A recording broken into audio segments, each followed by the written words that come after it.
Yaptığı ameliyatlardan sonra hastalarını incelediğinde bir hastanın kolu veya bacağı kesildiğinde yeni durumuna alışmadan önce yaklaşık 21 gün boyunca hayali olarak kesilen o uzvu varmış gibi algıladığını gözlemlemiş.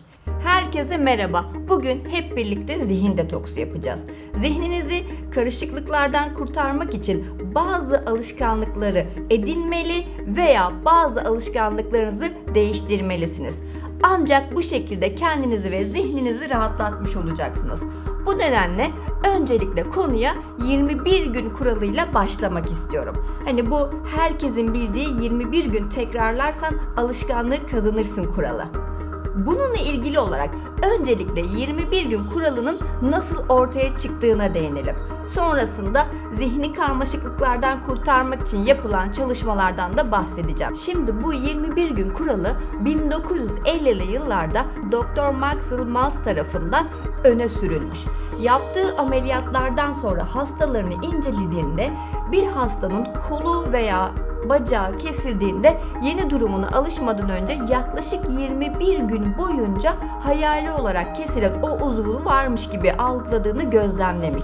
Yine yaptığı yüz ameliyatlarında burun, dudak, kaş, göz, hastaların yeni yüzlerine alışmasının 21 gün sürdüğünü yine fark etmiş. Tabii ki iki hastayla bu sonuca varmamış Dr. Maxwell.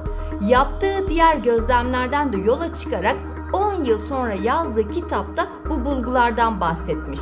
Kitap bestseller arasına girmiş ve birçok kişisel gelişim uzmanına da fikir vermiş. İşin özü bilimsel bir çalışma değildi bu. Sadece Dr. Maltz'ın gözlemlerinden ve deneyimlerinden paylaşmış olduğu birer bilgiydi. Daha sonraları yapılan araştırmalarda ve deneylerde yeni alışkanlık kazanmanın 2 aydan fazla sürdüğü gözlemlendi. 2 ayda alışkanlık kazananlar da vardı, daha uzun sürede de.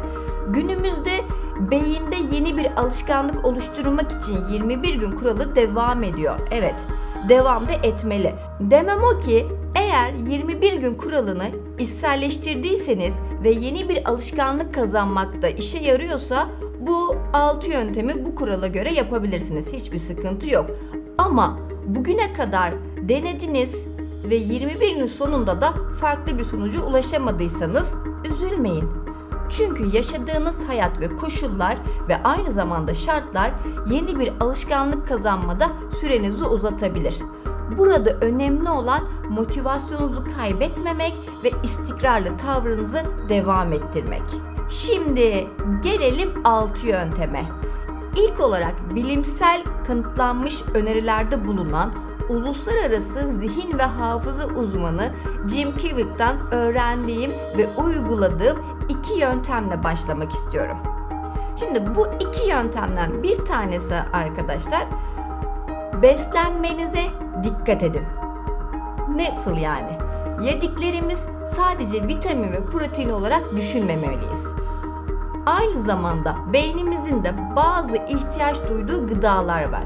Eğer alerjiniz yoksa bu gıdaları tüketmeye ve sağlıklı beslenmeye dikkat etmeniz önemli. Çünkü ne yerseniz osunuz. Nedir bu beyin gıdaları peki? Hemen saymaya başlayalım. Yaban mersini, brokoli, yeşil yapraklı sebzeler, somon, zerdeçal, yumurtalar ve bitter çikolata. Bunların zihin koruyucu gıdalar olduğu özellikle belirtiliyor. Bir diğeri beyninizi koruyun. Örneğin kafamıza bir saksı düştüğünde burada elbette beynimiz etkileniyor. Ama burada bahsedilen elektronik aletlerden gelen beyin darbeleri. Geceleri telefonunuz yastığınızın altındaysa sabahları aldığınız elektromanyetikle nasıl uyanacağınızı düşünün. Zihninizin güçlü olması için telefonları ve elektromanyetiği olan bazı cihazları uzak tutarak iyi bir uyku çekin. Üçüncüsü, eylem yasasını uygulayın. Yani harekete geçerek kurtulmanız gereken bazı durumlar var. Örneğin olumsuz düşünceler. Sürekli tekrarladığınız olumsuz düşünceler nedeniyle olumlama yapamıyor ve zihin karmaşası yaşıyorsunuz. Bir çalışmaya başlarken bu iş bütün günümü alacak diyerek mi başlıyorsunuz? Yoksa kendi içinizde bu iş tamam ya, birkaç dakikada ben bunu bitiririm mi diyorsunuz? Kendi içinizde tekrarladığınız her olumsuz düşünceyle beyninizi gerip sarıyorsunuz. Çünkü zihin hayal edilenle gerçek arasındaki farkı bilmiyor. Düşünceleriniz hayal gücünüzü harekete geçirir ve bu da zihninizi yorar. Sürekli olumsuz düşünceleri tekrarlamaktan vazgeçin. 4. Zihninizi boşaltmaya yardımcı olacak egzersizler yapın. Daha önceki videolarımda bahsetmiştim. Spor yapmak insanı arındırır. Stres zihnimizi aşırı yorar. Ve atmanız gereken bazı toksin düşünceler için de muhakkak egzersiz yaparak kendinizi rahatlatmalısınız. Spor yapamıyorsanız bile gün içerisinde nefes egzersizleri yapın. Biraz oksijen iyi gelecektir. Ve 5.'si, çevrenizi gözlemleyin, gerekirse değiştirin. Şunu duymayan yoktur. Yakın çevrenizdeki 5 kişi kadarsınız. Nasıl bir çevreniz varsa öyle olmaya başlarsınız. Eğer kitap okuyan kişilerle takılırsanız bir anda kitap yorumlamaya başlayan bir kişi haline dönüşebilirsiniz. Bir stalker'la takılırsanız bir süre sonra o hastalıklardan birine yakalanabilirsiniz.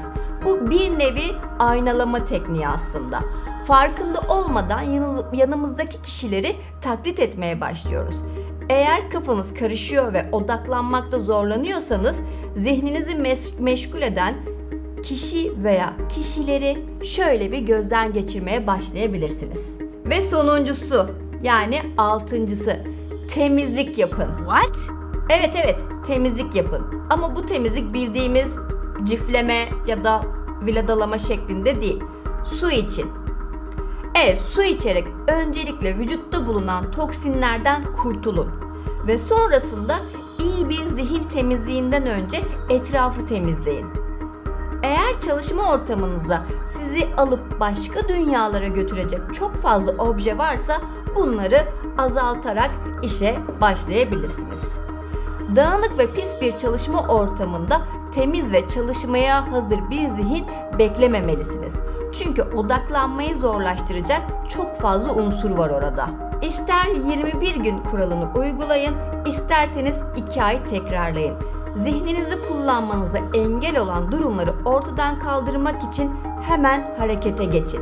Çünkü tembelliğe 21 günden çok daha kısa sürede alışabiliyoruz.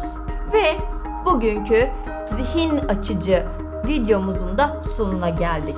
Evet, kişisel gelişim videolarında belki daha fazlasına rastlayabilirsiniz. Ama gerçekçi olup günlük hayatımızdaki uygulayabileceğimiz teorileri böyle hayatımıza dahil edersek çok daha kendimize özgüvenli şekilde ilerleyebiliriz. Ve bu videonun altına da zihninizi açan, zihin detoksu yaptığınız uygulamalar varsa da muhakkak paylaşın. Benim için de bir artı olacaktır. Bir sonraki videoda da görüşmek üzere ve bildirimleri açıp beni takip etmeyi de unutmayın. Hoşça kalın.